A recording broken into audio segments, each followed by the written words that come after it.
How are you doing, sir? Now I'm doing all right, not too bad. And you? I'm doing okay. I'm doing okay. You're the guys who are doing athletics. You're the guys who are training, Yes. and the training of it must be difficult because of COVID. So Yeah, actually. I just wanted to have a talk with you because I know you're trying to raise funds for training and for Yes. high performance training as well, from what I understand. And Yes. we'll get to that. So, what events do you specialize in? Well, I'm a sprinter, so I specialize in 100 and 200 meters. Yeah. So apparently, you're with the 100 and 200, you're known as the lazy guys, especially the 100, because it's just quick run and you're done. Yeah. Opposed to Yeah. distance. Yeah. Different from 400 or 800. So people check us for the lazy guys. Yeah. So where are you based right now? Well, right now I'm based in Zimbabwe. That's where I do lots of my training, but sometimes I go to HPC in Pretoria. So yeah, but I'm based in Zimbabwe mostly. In ZIM, is that Harare, Blawayo? Where is that? Now I'm in Harare. I'm in Harare. I train in Harare. Yes. Okay. So how many years have you represented Zimbabwe as an athlete? Well, I started representing Zimbabwe in 2016. That's was my first cap for Zimbabwe when I went to African Senior Championships in Durban. That was my first cap. So from there, each and every year till now, I've been representing Zimbabwe in each competition, like African Championships, Southern African World Relays. Durban, your first senior championships, from when you were running as a junior to when you're running as a senior, how did it feel running as a senior for Zimbabwe? Well, it's really different from running as a junior. I would say the intensity and the competition is quite hard compared to running as a junior. So it's kind of like a shock if you are running for the first time as a senior, but you kind of like get used to it after some time. Okay. So yeah, I would say it's quite difficult at first, but you get used to it. What's interesting is the first time you represented Zimbabwe, 2016, was 10 years after I'd left to go to America on a sports scholarship. And it just goes to show that athletics will keep on going on, and it's very good that you get exposure, because people need exposure. You could be the best athlete in Zimbabwe, but if you don't have the exposure from outside, it becomes very, very difficult. I'll share something from 1994. One of my first international competitions was in Mauritius. It was the Air Mauritius International Meet. So before that, I was dominating on the sprint scene. It was me, Elliot Mjaji, and Philip Mkomana. So in the sprints, we were really dominating. And then it was the 200 meters. And one of the guys who I was running against, his calves were as big as my head. And I said, no, today that's it for me. So we ended up running the race, and I came third. And when the gun went off initially, there was feedback. So I thought the gun was saying, come back. I stopped. And these guys kept on running. So I had to chase them. And then I ended up getting third. So that was okay. So that was the time when I used to run the 100 and 200. But after that competition, that's when I saw that, there are people who really train and, take training very, very importantly. And it's a big game out there. So you said you've represented Zimbabwe. This is if it wasn't for COVID last year, that would have been your fourth year, which means this year is your fifth year. So before you represented Zimbabwe as a senior, in your junior levels, did you compete for Zimbabwe and did you travel a lot? As a junior, it's quite strange because as a junior, I never really used to be as fast as I am. So I wasn't well known as a junior, like in high school and stuff. I used to play more of rugby. I would just run for fun. Like I would go to districts, then I would just end there. So after I finished my high school, that's when I decided maybe I should try and train with a professional coach. So that's when I started training in 2015. When I met David Tinago, who is a former 400-meter runner. Yes, so, I know the name. Yeah. So when you played rugby, where did you play rugby? Which school did you play for? Well, I was at Harare High School, so Harare that's where I High. was playing. I Yeah, remember Harare High. They were very good in rugby, and especially yeah, sitting aside and stuff. So they yeah, built quite a very good yes, reputation there. And I think that's something I need to touch on with a guy named Kisset. He does rugby and yeah, I Kairos. know So him. it'd be Yeah, nice to touch back yes, on that. I remember when I was at Churchill Boys High, so I used to run. I was quite a good runner, but I wasn't the best. But what I yeah. noticed was the year that I did rugby full time, that's the year that I really trained because it was very, very intensive. So I started to run very, very well with that rugby training. So yeah, very good. So as a sprinter, who are your idols from people who used to run back then? From Zimbabwean athletes, idols. Do you have So, any name? yes, I grew up looking up to Brian Zingai. I remember, I think it was 2007. I was still in grade 7 by then. Mhm. I used to watch him running the Olympics, and I was just like, "Ish, I want to be like this guy." Yeah. So like, I grew up watching those guys, Ngoni Makushas. So those are the kind of guys that I look up to with what they have achieved in the world stage. Like Brian Zingai, he came fourth in the Olympics. Ngoni Makusha coming third, was it third in the World Championships in Mhm. Daegu. So yeah, that's the kind of level I want to reach. So I look up to those guys. It's very interesting because you've just mentioned Ngoni Makusha as one of your idols, but Yes. your name is Ngoni Makusha. Yes. So just to clarify to everybody, you Ngoni Yeah, Makusha yeah, and the Ngoni Makusha that you're talking about, you're two totally different people. yeah, two different people. Yeah, it's like many people they confuse us both because like we are both sprinters, Yeah. we are both as good. So like people tend to confuse us, but we're like kind of two different people. Like but we both grew up in Chitungwiza, which makes it worse for people to That understand. that must be very confusing. I used to be confused myself. So Yeah. I think we can say that, especially with Zimbabwe, but maybe even the world. I don't know about the world, but with Zimbabwe, Yes.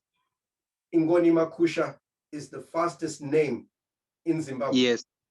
Definitely, no doubt. So, so if anybody's out there and you want a fast child, just make sure you name them Ngoni Makusha. So you Ngoni may, Makusha, maybe yeah, maybe the they, name they went may turn out further. to be very, very fast. I'll have a Yeah. talk with my wife about that. Yeah. You've talked about your international idols.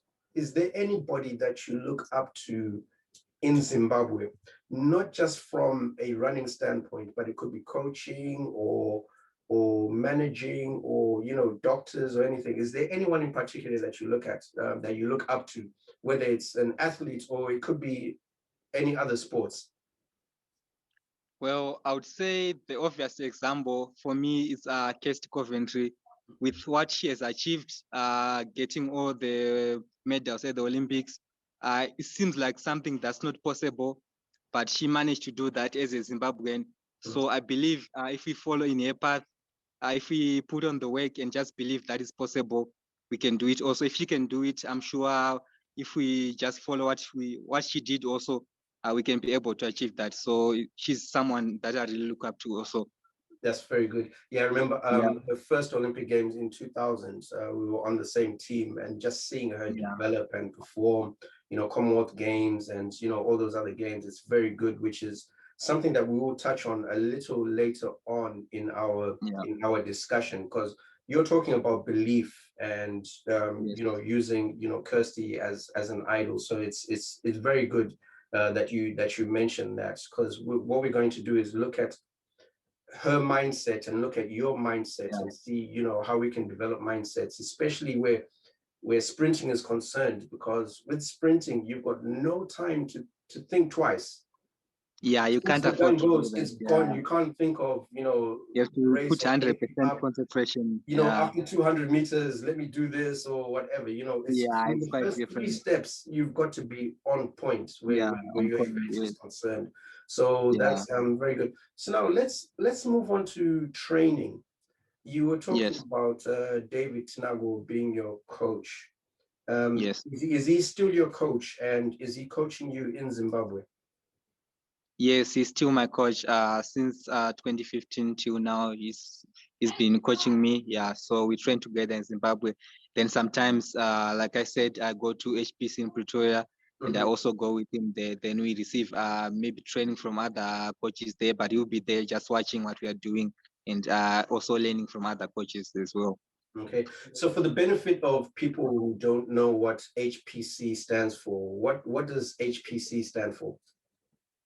Well, HPC basically stands for High Performance Center.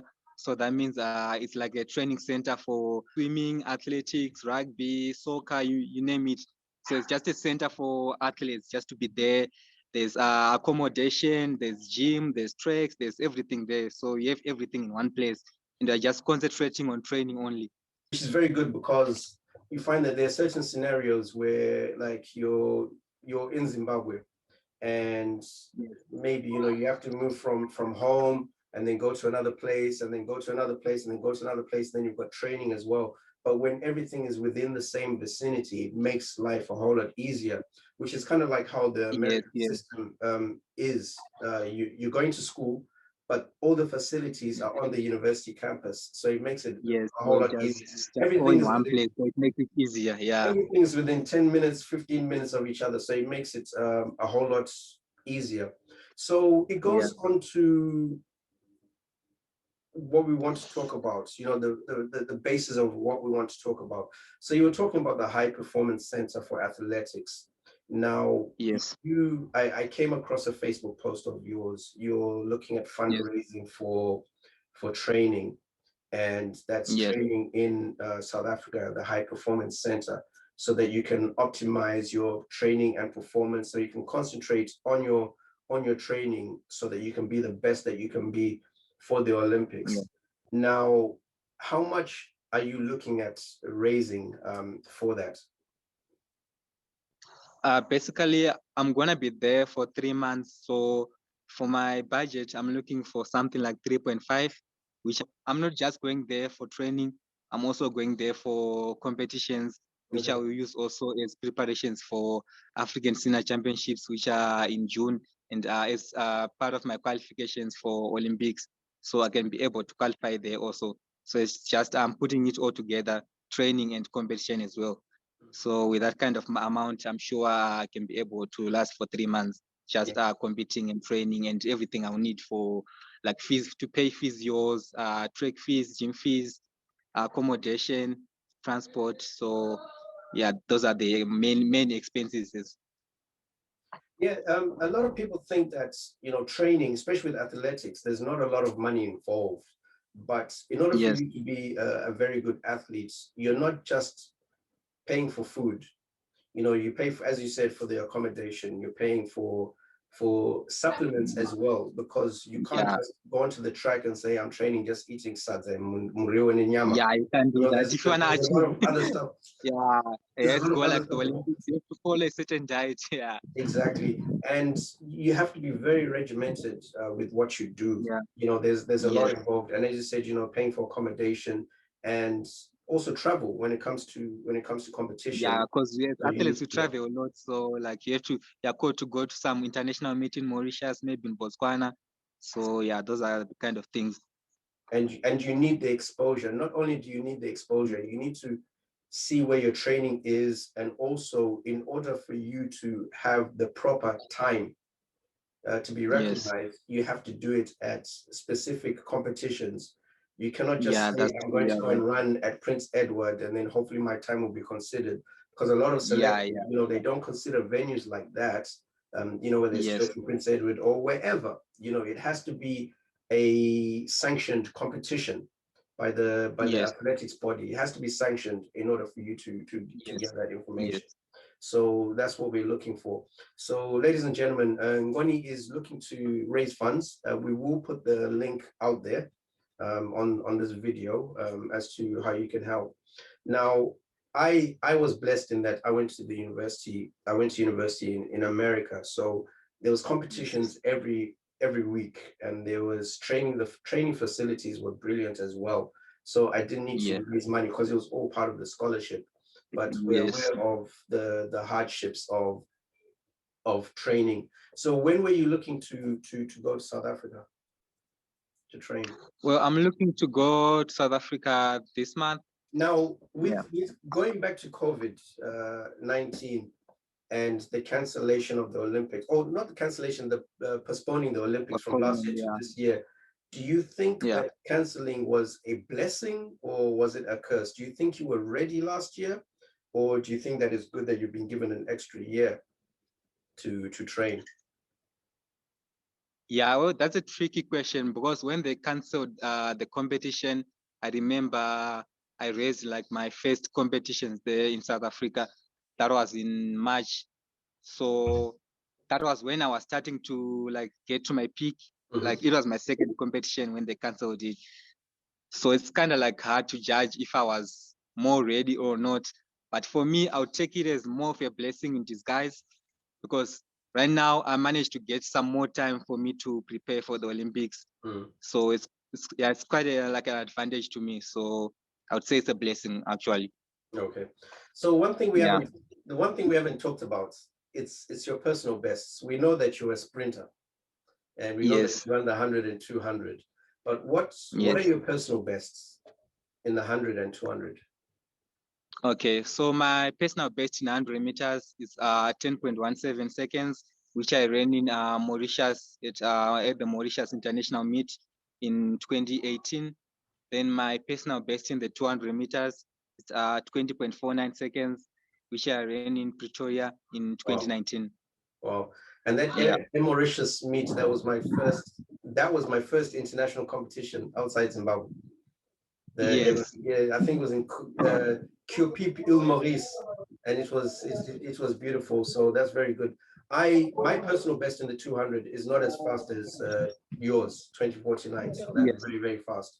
And the Yeah. 10.17 is very, very fast as well. So Yes, it is. now with my talks, I like talking about the mental aspect of running. So Yes. one thing to say that you're very good physically in terms of running, but you need to have a mindset Yeah, that's true. in order to believe. And you talked about Kirsty and believing and things like that. So I want to know about Ngoni Makusha and his team. Yes. So who is around your team? So you said David, you got David Tinago. Do you have Yes. any specific training partners? Yes. So my training partners are actually the guys I broke the 4x100 meter relay record with. So the Statenda Tsumba, he has been at the World Championships and the Olympics in 2016 in Rio. Then there's Itai Vambe. Then there's Dixon Kamgeremu. So those are some of my training partners I train with.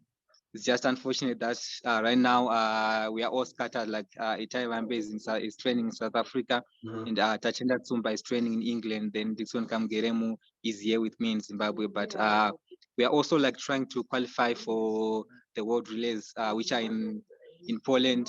Should be 1 to 2 May. Then we are also hoping that we can make the qualification time for the Olympics as well. So those are the kind of guys I train with. So we always like try to push each other and motivate each other as well. Okay, because I know that you're trying to raise funds for your training, but the 4x100 relay team is also trying to raise funds as well. Yes. In order to facilitate training and qualifying and stuff like that. So Yes. that's another link. So what I'm hoping to do is trying to get everybody together so that we Yes. can have a chat as the 4x1, because Yeah. the previous record was by Brian Zingai. There was Nzingai, Ngoni Chris Panda Makusha, and Ngoni Panda. Makusha. Yep. So that was Yeah. very fast. But before that, Zimbabwe had never gone below 39 seconds. So just Yes. everybody out there, running below 39 seconds is very fast. We cannot Yes. deny Yes. that. It's an average of under 10 seconds per person, Yeah. which is very, very fast, and not just 10 seconds, much lower than that. So that's good. So are you because you're a runner and you compete for Zimbabwe, are you a superstar in Zimbabwe right now? Well, yeah, I would definitely say so, because right now, like, most of the people know where I am and what I do and what I'm trying to achieve. So I would definitely say I'm a superstar, and I'm also like trying to motivate upcoming athletes, so that here in Zimbabwe, we've never had like really sprinters qualifying for major championships while training in Zimbabwe. So it's something I'm trying to change, like that's mindset that if you go out, that's when you can only qualify. But I'm trying to make sure that people know that if you work hard, even if you are training here in Zimbabwe, it's possible. So I would definitely say I'm definitely a superstar in terms of that. Okay, that's good. It's nice when you're humble, but you still know the truth. So that's very, very good. Yes. Now going back to the mental thing that we were talking about.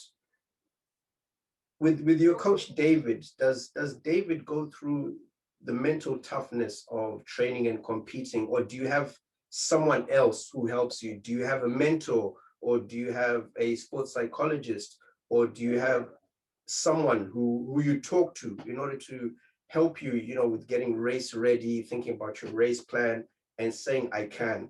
Because if you look at someone like myself, I was a very fast runner. In Yes. practice, I was very good. I would do anything, and I was crazy. You can ask my coach Kenneth Nyabe Yeah. and my training partners. I was crazy. I used to train like a crazy man. And depending on Yeah. the event, sometimes I'll hit very good times, but sometimes it just didn't happen. It's not because I wasn't physically strong or physically fit. It's just Yeah. making sure I never used to make sure that I executed my race like I should. And what I should have done is maybe if I had a mentor or someone I could speak to in order to get my mindset ready to do that. Yeah. If you are humble and you just lay back and say, maybe I can do it, or rely on juju or something like that, it's Yeah. not that. You've got to have that mindset. So do you have someone who helps you with that, with situations like that? Well, definitely Coach David helps me with that a lot. But as my mentor, I have Brian Zingai. Mm-hmm. So we keep in touch with Brian Zingai. We talk about lots of things, like programs. I send him my videos so that he can look at them. He Yeah. can correct me if I'm doing something wrong, and he can just motivate me on how we used to do it and stuff like that. So I'm just in constant communication with him, and we talk a lot. So like before a race, he usually calls me and says, young guy, just do this. You can Yeah. do it. You can Yeah. break my record." So yeah, Mhm. he's someone who's always motivating me and mentoring me. That's good. Because that's very important. It's very important to have someone who you can talk to, someone Yeah, who's either been there in your situation, or someone yeah, who can help you, whether it's a talk with your girlfriend or wife, or if it's a talk yeah, to, a sports psychologist. And I think it's something that needs to be integrated more into Zimbabwe yeah, surely, sports yeah. instead of just Yeah, because physical. we Because kind of like overlook it a lot, like, yeah, running is but not it's just really physical. important. Yeah. Yeah, it's So mentally also. so as a sprinter, do you do weight Yes. training as well? Because someone looks at you. If I look at you right now, Yeah, you're not yeah, Mr. Mitsa, although you're a very fast yes, 100-meter, 200-meter runner. Do you do a lot of yeah. weight training? Yes, I do gym. Like, I don't know if you know Keegan Cook. I'm not sure I do. Yeah, he used to do decathlon. He's the Zimbabwean record Yes, yes, holder. yes, yes, yes, yes, yes, yes. I do, I do, I do. I've come across several results, and I've seen Keegan there. Yeah. Yes, yeah. So he started his gym here in Harare. So I'm doing gym with him. He's my gym instructor. So he's someone who's helped me with in terms of that. So we try by all means not to do a lot of ways like my body being built like a bodybuilder, but we do like sports specific kind of stuff. Yeah. Like we work certain muscles Mhm. that makes you go faster. So we don't want to bulk up a lot, but we have Yeah. to make the muscles that work in terms of running. So Okay. he's the kind of guy who I'm working with. Yeah. So running is not just running, especially when you're a sprinter. You've got to have the weight aspect of it to complement the running as well. So, do you have any advice Yeah. for any sprinters out there, like juniors who are up and coming, in Zimbabwe? Well, I would say to them, just believe that you can do it. Believe in your ability. I remember when I started running, I didn't have that kind of belief. But then my coach told me that I can do it. I had the ability in me. By the moment I just started realizing that it's possible, that's when I started to run fast. Yeah. So I think it's just a matter of just believing and have faith in yourself, like have faith in your abilities. We are just like everyone else. We just need to train. We train the same. So I don't see any like disadvantage we have, but we just have to believe, work hard, just do the right things, be disciplined always, listen to your coach, do the right thing, eat the right things. I'm sure if you do all that, there's no way you're gonna run slow. Yeah, true. So, ladies and gentlemen, there we have it. This is Ngoni Makusha, one of the Ngoni Makushas. So he's half of the fastest ever name in Zimbabwe, and he's 100-meter, 200-meter sprinter. He's got personal best of 10.17 in the 100 and 20.49. Is it 20.49 or 20.47? 20.49, yes, yeah, correct. 20.49 in the 200 meters, and he's looking to raise some funds to complement his training to help him train. He's going to a high performance center. It's not for free, and you know, just to help and make sure that he excuse me, he optimizes his training because it cannot be done for free. So thank you very much, Ngoni, for taking your time to speak to me. I know you've just come from training. You do need to rest. Oh yeah, before you do rest, do you do ice baths when you're done with a good session? Yes. You do get into ice Yeah, water? like after like hard session, we usually do ice bath. Then I also do like pool sessions for recovery, and also Epsom salt bath. So those are the three main factors for recovery for me. That's good. Yeah. So yes, once again, this is Ngoni Makusha, and good luck for 2021 and further.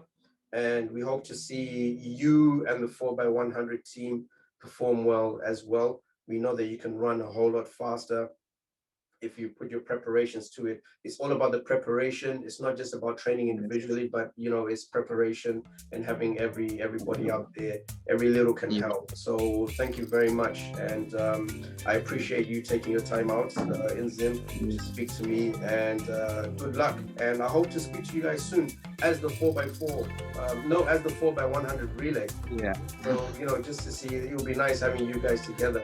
Stay safe. Always take precautionary measures. You know, this is COVID. And once again, thank you so much for talking to me. All right, and talk to you later. Okay, so thank you very much. All right, cheers.